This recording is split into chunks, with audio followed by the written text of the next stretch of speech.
We're with Ricky Council IV on the 76ers Insiders podcast. Matt Murphy, Lauren Rosen, and I think we're going to lead off with a photo from this past summer of you and Tyrese Maxey. We were like, what's in the news lately? Yeah. What happened with the socks on the boat? I was walking on the boat. I already had socks on. I took my shoes off like they asked, and I went on about my day. I went in the inside area, and I was chilling there most of the time because I really don't like being in the sun like that. Mm-hmm. I got in the water. You think I got in the water with my socks on? I did not. I got on the jet ski. I took my socks off, and the pictures was before when I had my socks on. So we do have film to confirm that Tyrese said that they said to take your shoes and socks off. I didn't hear that. You kept your socks on. I definitely didn't hear that. That's cap. They did not say that. Well, because I was like in front, and I heard the man. He said, "Take your shoes off." Why didn't he say, "Take your socks off"? I don't know. That's just what Tyrese exactly. said. Y'all know that's a lie. In any case, you and Tyrese didn't just vacation together, having fun this summer. You also worked out a lot, right? You have been learning from him throughout your career thus far. Tell us a little bit about how y'all's relationship as a rookie, now second-year player and a vet, has started to evolve.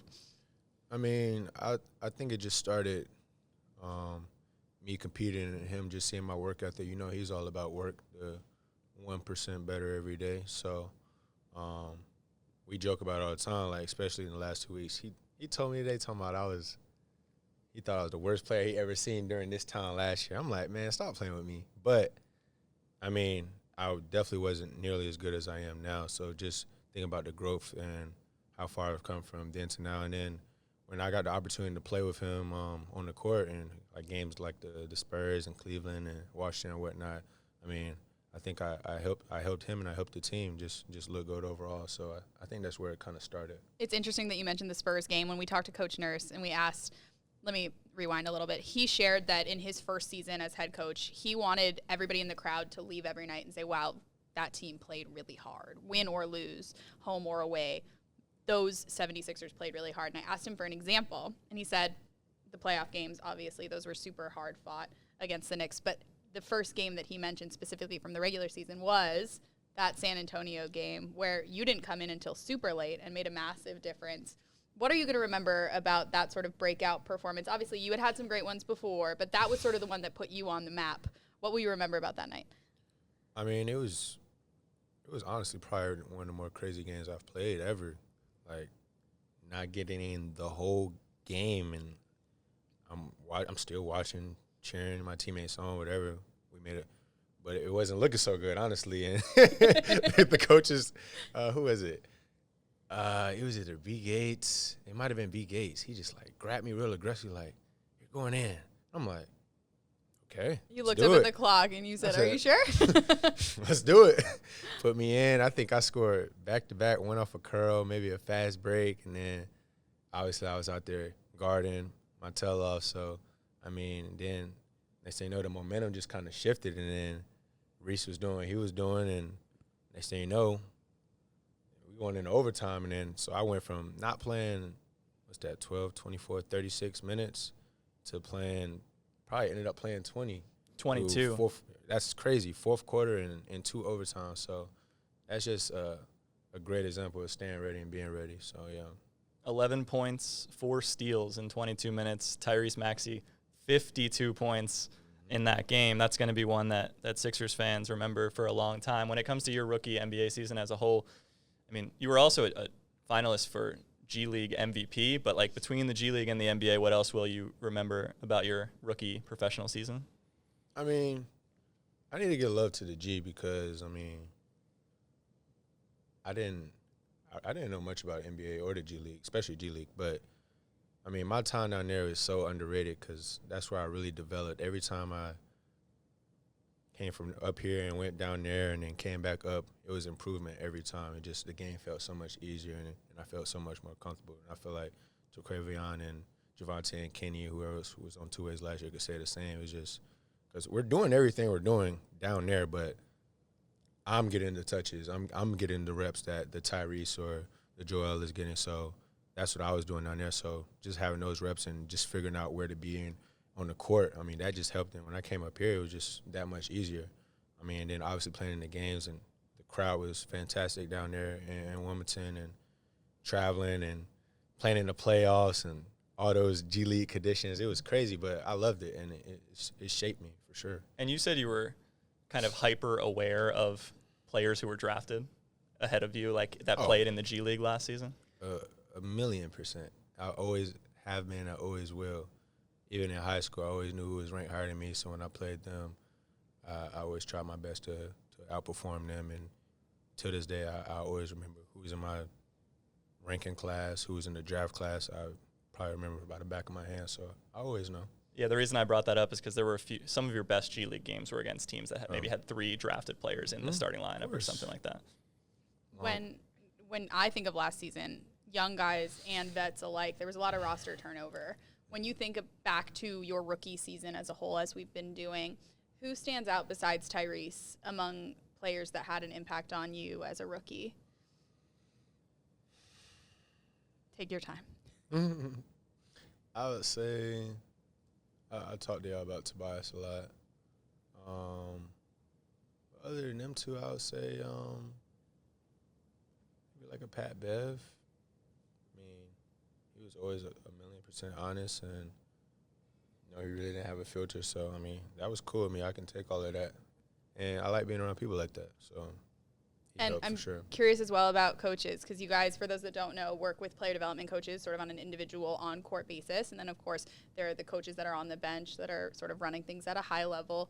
Among the rather robust coaching staff, who made a big impact on you as a rookie? Coach T. Murray, however you want to call it, and Coach Rico Hines. Been in the gym with them since day one. Unseen hours, seen hours.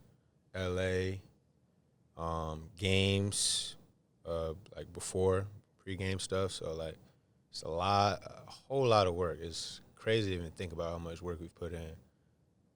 But it's been put in, and it's helped so much. And I can't wait to continue working with them. But I want to shout them out for sure, because they know. I don't even have to shout them out, but they know, like, the work I've put in with them has helped me so much. And, like, I tell people back home, and people ask me all the time, like when I'm working with them, I feel like I'm getting better. Like, I feel it.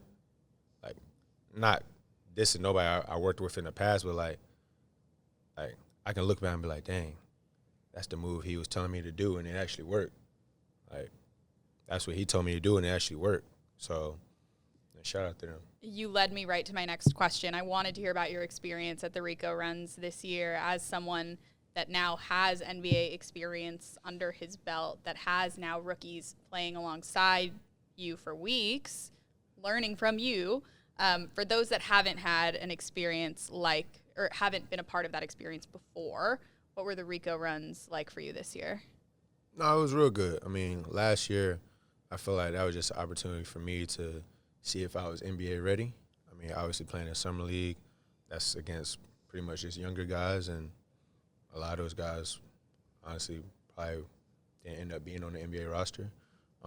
So I felt like the Rico runs was good for me last year, because a lot of those guys are in the league or in top leagues overseas. So I was playing against all pros, and I definitely felt like I hold my own and some. So going back to this year, I mean, I just wanted to improve my shot and just shoot the ball. That's all I was really focused on. And then I'm thinking about that, and I'm thinking about last year. So I'm watching the guys like Justin and Jared and Bona, and thinking about how my growth from Summer League to Rico Hines were. And I see all the same with them. Especially, I would say Justin probably stood out the most to me, just knocking down shots consistently, guarding the best guys out there. So I was really impressed with him. And Jared, his shot wasn't falling as much as Summer League, but he was lighting it up down there. So, and then Bona, I mean, not a diss, but like he was doing the same things he was doing in Summer League, so like dunking on people and grabbing rebounds and being ferocious. So, yeah, they all three impressed me for sure. Right, Sixers assistant coach Rico Hines. The Rico runs at UCLA like all of August, basically. For those who don't know, what's the format of it? Like, how does it play out? Because I understand there's some pressure free throws involved with those games too. It's pretty simple. It'll be about 40, maybe 50 guys in there sometimes even more. Teams like Clippers and sometimes like other teams in the NBA bring their whole team down. So we all get in the middle. They split teams before we even start. Usually if you're on a team, they try to keep your whole team together and not split you on a random team. So it's usually like probably because we was there every week. So we'll have 2 Sixers teams. Say Clippers have 2 Clippers teams. Then there'd be like a random team with random guys. Not random, but like you get what I'm saying. So we do that, and it's 3 courts. There's a winner court. There's a loser court, and there's a loser court. You don't want to be on the loser court. And the game is 2. No, I forgot. Is it 7? I think all ones. And when you win, after you score the 7-point, you have to shoot a free throw to confirm it. If you miss, it's still alive. If you make it, game over, and you just rotate. And so to explain that rotation fully, the middle court is the middle winner's court's the court, main. My bad, right? y'all. Middle court's the main. And you're fighting to avoid the loser court, right? So if you lose on the winner's court, you go and face the winner. Yeah, from I the can't loser's explain it court. because it depends on which way you're facing. But say the court, you're in front of the court this way. So this is the main court. This is loser 1 court, and this is loser 2 court. You don't want to be on loser 2 court. That's to the right. So on this court, you're playing to advance to the main court, or though. Wait, which court? My bad. If you're playing on the lose-win court, that's what you just called it. Loser. No, there's main court, Correct. loser court, and loser court. Okay, sorry. So the loser court, though, is sort of where the bulk of the action kind of happens, as Rico said on his Instagram recently, because that court, they're playing not only to advance to the winner's court, but they're playing to avoid the loser court. Exactly. There, we got there. That was Good job. that was tough. That was tough. So, I've noticed this year, especially I was telling some of the guys, like, because, we wait. We usually wait for all 3 games to start, then you move. So the middle court and loser court would be done, and we're always waiting on the loser 1 court. It seems like it's been like that for 2 years now. That's usually the last game because you, like you said, trying to fight to make it to the main, or definitely not trying to go down to L2. That's depressing. L2. Sure. Multiple loser, L2. You were a rookie at the Rico Hines runs this year. So. Did see you make an appearance or 2. I was very lucky. It was super, super cool to see. And this guy has a new jersey number this year. So Caleb Martin came in, and the jersey got out with number 16, and people were like, that's Ricky Counsel's 4th number, but you were already in progress of changing numbers, as I understand. What's the story? Number 14. Yeah, they signed Caleb, and he was like, yeah, give me your number or else. And I was like, yeah. He's like, I want no trouble. That's fine. Not lying. Honestly, I tell a couple people the story. Like last year, I probably had 3 numbers, only 1 that the fans got to see. But I had 14. They signed Danny Green, and I had 9. They signed Kelly, or maybe the roles were reversed. I don't remember which one was first. And then I was like, I don't care. I just want a number. So I ended up getting 16. So. Obviously, when Caleb wanted 16, that was his number. I was like, that's fine. Saw what else was available. 14 was available. Got it. Got a 4 back in my number. And the significance of having a 4 on your number is? My name is Ricky Counsel IV, and I approve this message. There you go. Perfect. I didn't know he was the 4th. No one. We never talk about that on any of these programs. Hardly ever gets talked about. You could have kept 37 from your first summer league. Rocked that 3-7. Nasty. As a rookie at Summer League, do you get any agency over your number, or they just give you something? No, they were upset about it 2 years ago. And it's interesting because we're talking about it looking behind us, which I don't think you can quite see in the frame, but we can see all the retired jerseys from Sixers past, right? Most of the ones, including 4s, are gone. So you now have one of the only available 4s, with 4, 24, and 34 all being retired. Fascinating.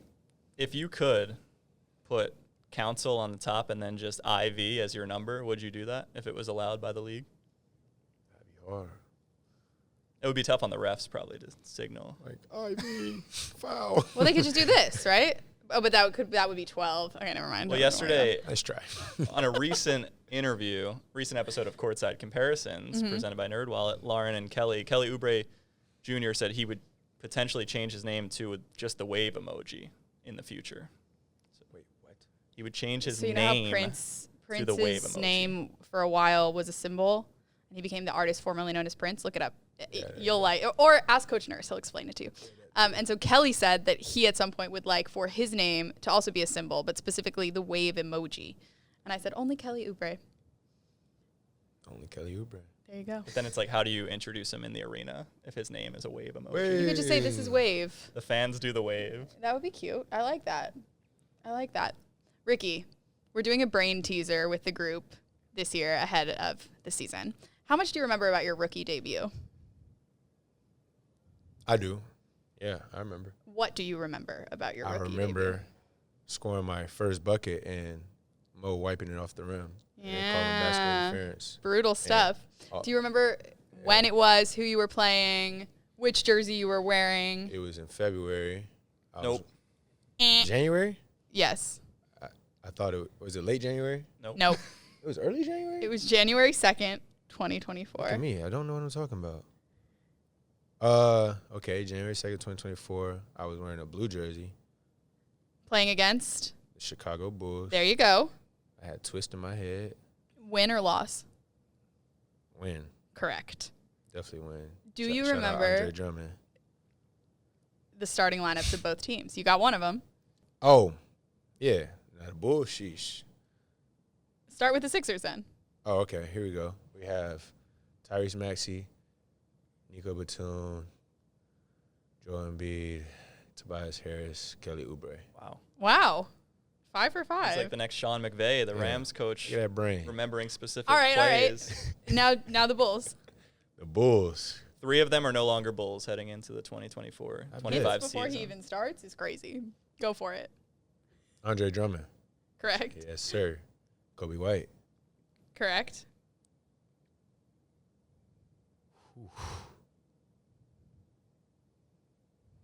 DeMar DeRozan. Correct. You're already doing better than most people have. What's his name?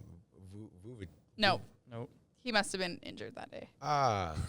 That's why Andre was starting. Correct. Facts. I'm tripping. They won't be out there together. Pat Will.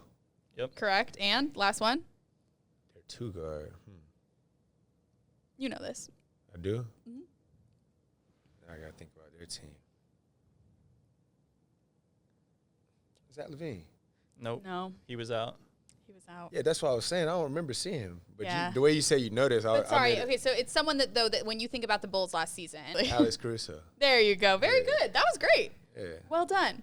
I know the Bulls. What have your first impressions of Andre Drummond as a Sixers teammate been? He's very funny, very cool, chill kind of guy. I like him. Met him in Miami last summer working out, and played against him in a prom game. So yeah, he's a cool guy. Fabulous. Ricky Council the Fourth, thank you as always for joining us. We love sitting down with you, and we appreciate your Thank you. time. Yeah, for sure. Thanks, guys. Shout out 76ers basketball in Philadelphia. Agreed.